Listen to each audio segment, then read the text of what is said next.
నమస్తే ఫ్రెండ్స్, శ్రావణ శుక్రవారం శుభాకాంక్షలు అండి అందరికీ. అమ్మని ఇలా రెడీ చేసుకున్నానండి, ఇలా అలంకరణ చేశాను. చూశారు కదా, అన్నీ సిద్ధం చేసుకున్నామండి. చక్కగా అమ్మకి అన్నీ సమకూరిపోయాయండి. చాలా హ్యాపీ అనిపిస్తుంది, అందుకని ఇలా వీడియో తీస్తున్నాను. ఇంకా అలంకరణ చేసుకొని పూజ చేసుకోవడం ఉందండి. ఫ్రెండ్స్, ఇలాగా పిండి ముగ్గు పెట్టుకోవాలండి. చక్కగా మనం ఆ పిండి ముగ్గు పెట్టుకొని మనకి వచ్చే విధంగా మనం ముగ్గు పెట్టుకుందాం. అలాగే పసుపు కుంకుమ వేసుకుందాము. వేసుకొని నా దగ్గర అమ్మని పెట్టుకోవటానికి చిన్న పీట లాంటిది, అది చాలా బాగుంటుందండి. దాన్ని నేను ఇలాగా పెట్టుకుంటున్నాను. చూసారా, నెమిలి కలసం అన్నీ చక్కగా ఉన్నాయి కదండి, స్టోన్స్. ఇది చాలా రోజులైందండి తీసుకొని. మీరు నమ్ముతారో నమ్మరో కానీ దీనిని 10 years అయిందండి ఇలా తీసుకొని. చాలా బాగుంటుంది. ఇక అలంకరణ చేసేసుకున్నానండి. కొంచెంగా రైస్ వేసుకున్నాను, ప్లేట్ పెట్టి అందులో అమ్మని పెట్టేశానండి, లక్ష్మీదేవిని.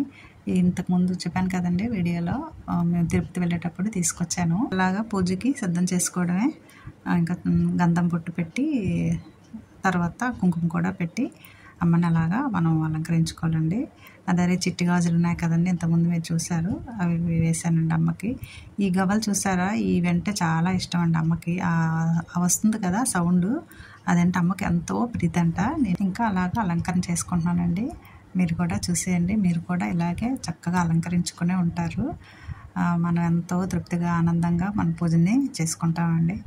అలా చేయడంలో మనకి ఎంతో ఆనందం అనిపిస్తుంది. ఈ వారం చాలామంది వరలక్ష్మి పూజ అమ్మ వ్రతాన్ని చేసేసారండి. నేనైతే వచ్చే వారం చేస్తున్నానే కానండి, ఇప్పుడులాగే శ్రావణ శుక్రవారం అన్ని శుక్రవారం ఎలా చేస్తానో అలా చేస్తానండి.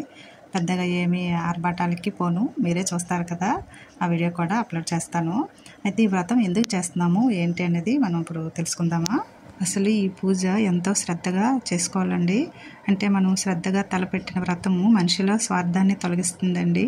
ఇంటి పూజా మందిరంలోనే వెలిగే దీపం కన్నా హృదయంలో వెలిగే జ్ఞానదీపమే శాశ్వతమైనది. ఇది మనం తెలుసుకోవాలండి. లక్ష్మీదేవి పాదాలను అలంకరించడమే కాదు, నిజ జీవితంలో అనుసరించాలన్న తపన కలగాలి. ఆమె సుగుణాలను అన్నీ మనము అనుసరించాలండి. సమృద్ధి అంటే సంపాదన దాచుకోవడం కాదండి, పంచుకోవడంతో ఎంతో ఉన్నతమైనదిగా అనిపిస్తుంది. అలాంటి అప్పుడే లక్ష్మీ అనుగ్రహము అందరి హృదయాలను ఆనందమయం చేస్తుందండి. అలాగే ఉన్న దాంట్లో మనమే కాదండి, మనకు కలిగినంతలో మన దాన ధర్మాలని చేసుకోవాలండి. అసలు వ్రతము అంటే ఒక నియమం అండి, సంకల్ప దీక్ష, భక్తి శ్రద్ధల సమ్మిళిత. ఏమంటారు ఫ్రెండ్స్? అంటే శిశువు సంపూర్ణ ఆరోగ్యంతో పుట్టడానికి శక్తి అవసరం. ఆ శక్తి ప్రతిరూపమే ఈ అష్టలక్ష్మి తత్వం అండి. మానవ జీవితంలో సంపూర్ణ తత్వానికి అష్టైశ్వర్యాలు ప్రతీక. అష్ట కష్టాలను నివారించే వరలక్ష్మి వ్రతాన్ని జీవన సర్వస్వంగా చెబుతారండి. మనందరికీ తెలిసిందే కదండి, వరలక్ష్మి వ్రతాన్ని మొదటగా చారుమతిదేవి తన భర్త క్షేమం కోరి ఆచరించింది అని చెప్తుంటారు. అలాగే పరమేశ్వరుడి సూచనతో ఆమె ఈ వ్రతాన్ని ఆచరించి భర్తకి ఆయురారోగ్యాలు, కుటుంబ సౌఖ్యాన్ని పొందాలన్నది మనం ఈ పురాణ కథగా చెప్పుకుంటాం. అందుకని మన సౌభాగ్యవతులమైన ఇంట్లో ఆడపిల్లలు అందరూ ఈ వ్రతాన్ని ఆచరిస్తారండి. అయితే ఆచరించడం చేస్తారు కానీ చాలా ఆడంబరాలకి పోతుంటారు. అలా చేయకూడదండి, మనకు కలిగినంతలో చేసుకోవాలి. ఇక్కడ చూస్తున్నారు కదండి, నేను అమ్మవారి పూజ 2వ శుక్రవారం అనమాట చేసుకున్నాను. ఇలాగనే మొదట మళ్ళీ వరలక్ష్మి పూజకైనా ఇలాగే సింపుల్గానే చేసుకుంటానండి. ఏది ఎక్కువ ఖర్చు పెట్టను. ఖర్చు పెట్టి మనం ఇబ్బంది పెట్టకూడదండి ఎవరిని. ఇలా ఉన్నంతలో నేను తృప్తిగా చేసుకుంటానండి పూజ. ఇప్పుడు నేను చేసేది ఏంటంటే, నైవేద్యాలకి పోపు పెట్టి పెరుగు పోసి పెరుగన్నాన్ని పెట్టాను. అలాగే పులిహోర, లెమన్ రైస్తో పులిహోర కొద్దిగా చేశానండి. పువ్వులు మాత్రం కొంచెం మంచిగానే అలంకరించుకున్నాను. అమ్మ మనకి ఇలా ఇచ్చిందండి సౌభాగ్యాన్ని. మనం ఇలాగా ఆచరించి ఇలా చేసి ఇలాగా మీకు అందరికీ ఆనందంగా చెప్పుకుంటున్నానండి. అయితే దీని తాలూకా అమ్మలు అష్టలక్ష్ములు ఉన్నారు కదా, ఒక్కొక్క అమ్మ మనకి ఎలా మనని దీవిస్తుందో ఒకసారి తెలుసుకుందామా ఫ్రెండ్స్. ముఖ్యంగా ఏంటంటే, వ్రతంలో భాగంగా కలశ పూజ మనం చేసుకుంటాం కదండి. ఈ కలశ పూజ అష్టలక్ష్మిల సమ్మేళనమేనండి. మనకి శక్తిని ఇంట్లోనికి ఆహ్వానించడమే అమ్మని. ఆ శక్తి కుటుంబానికి ఆయుస్నిస్తుంది. అలాగనే మనం విశ్వసించాలండి. లక్ష్మి అంటే కేవలము ఐశ్వర్యప్రదాయిని కాదండి, అనేక రూపాలలో మనిషి జీవన చక్రాన్ని నడిపిస్తూనే మన మాతృశక్తి అండి అమ్మ. ఇలా మన ప్రథమ ఆదిలక్ష్మి మనకి ఇలాగా తెలియచేస్తున్నారండి. అలాగే ధాన్యలక్ష్మి అంటే సంపాదించుకోవడమే కాదండి, పంచుకోవడంలో సంపత్తి తత్వము ఉన్నదని ధాన్యలక్ష్మి తెలియచేస్తున్నారండి. అలాగే గజలక్ష్మి శక్తి శాంతి సమన్వయమే కాదు, మనలో లోపాలని అహంకారాన్ని జయించి నియంత్రణలో జీవించమని సందేశం ఇస్తున్నారండి. అలాగే సంతానలక్ష్మి సంతతి ప్రాప్తికి మాత్రమే కాదు, ధర్మ పరంపర కొనసాగింపునకు విలువనిచ్చే వారసత్వాన్ని మనకి లక్ష్మి ఇస్తున్నారండి, సంతానలక్ష్మి. ఇంకా మనకి వీరలక్ష్మి అండి, నిర్భీతి న్యాయం వైపు నిలబడే ధైర్యానికి ప్రేరణ అండి. అలాగే విద్యాలక్ష్మి జీవన విజ్ఞానాన్ని సత్యాన్ని తెలుపుకునే సామర్థ్యాన్ని బోధిస్తున్నారండి అమ్మ. అహంకారంపై నియంత్రణ కలిగి ఉండాలని అంతరంగ విజయమే విజయలక్ష్మి అని అనే తత్వాన్ని మనకి విజయలక్ష్మీదేవి తెలియజేస్తున్నారండి. ఇలా ఈ 8 తత్వాల సమన్వయమే లక్ష్మిని సంపూర్ణంగా దర్శించే మార్గం అండి.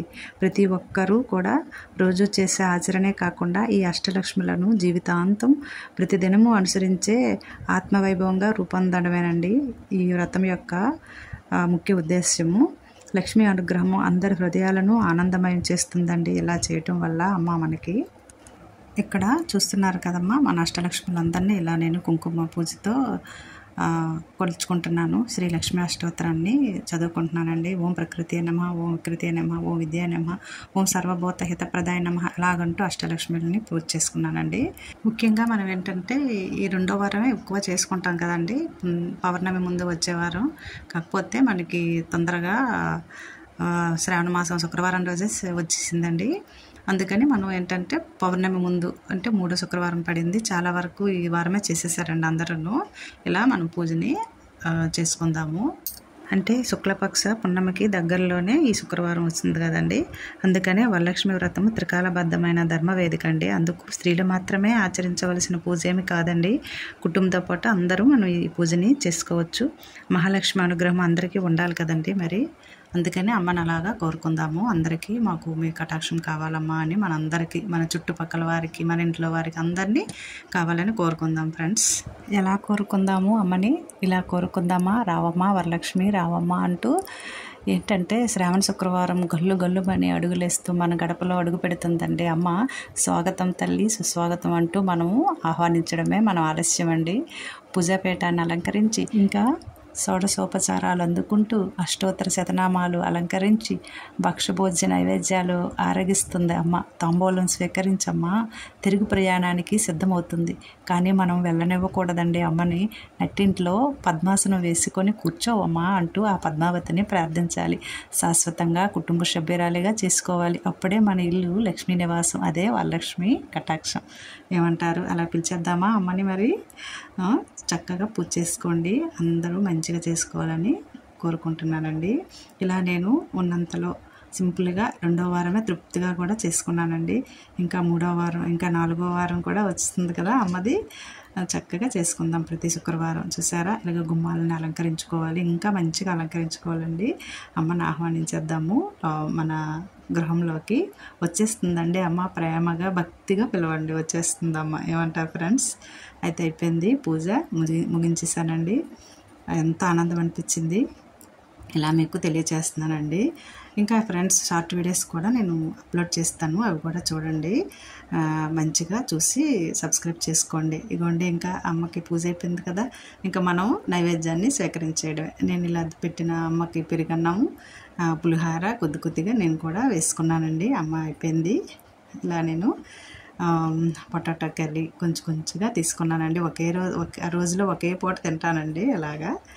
ఇంకేంటండి ఫ్రెండ్స్, మీరు కూడా చక్కగా ఇలాగే పూజని చేసుకోండి, తృప్తిగా చేసుకోండి, ఆనందంగా ఉండండి. ఇలా పూజలు చేసుకుంటూ మన ఆరోగ్యాన్ని మనం కాపాడుకుందామండి.